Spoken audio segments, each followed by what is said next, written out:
years ago, my husband and I had this plan that we should go to Europe for like a month or so. And about the same time, we were thinking about trying to have our first child. So we were like, we got to get on this. So we're both teachers, so we thought it would be perfect during our summer break. So we saved up some money, we got our ticket, we got a Eurail pass so we could go anywhere during those 5 weeks, and we were off. We flew into Frankfurt. We didn't have a single plan, but we had our Rick Steves Europe book, right? That's all you need. So anyway, we started going all over the place, and we like wrangled all the experiences out of every dollar that we had. We stayed in like someone's room in their house, and one morning we woke up and there were pigeons all on the foot of the bed, like staring at us. It was great. And we went all over the place to gardens and to museums. We had a great time. But after a while, we were getting towards the end of the 5 weeks. It was all sad. And we decided to end our time in a city called Baden-Baden, Germany.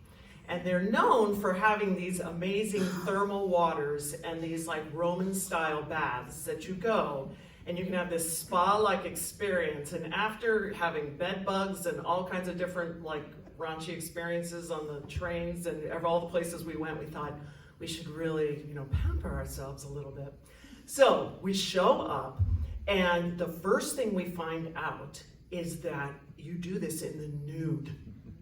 And I'm like a little conservative little pastor's daughter, and so I'm like, ooh, like, it's kind of scandalous. Like, let's do it. But then we found out that we got the boys' side and the girls' side, so I was like, okay, this will be all right. And there's 17 stations that you work through until you get to the very end.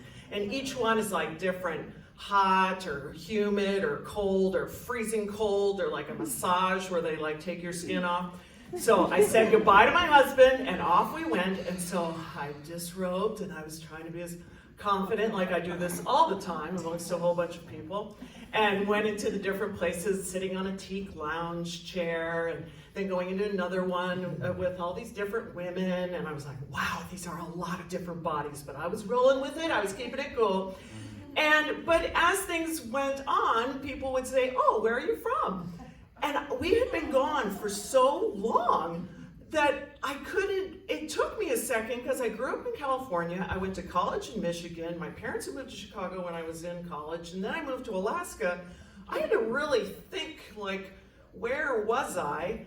And I started to realize, like, did it matter, kind of, really?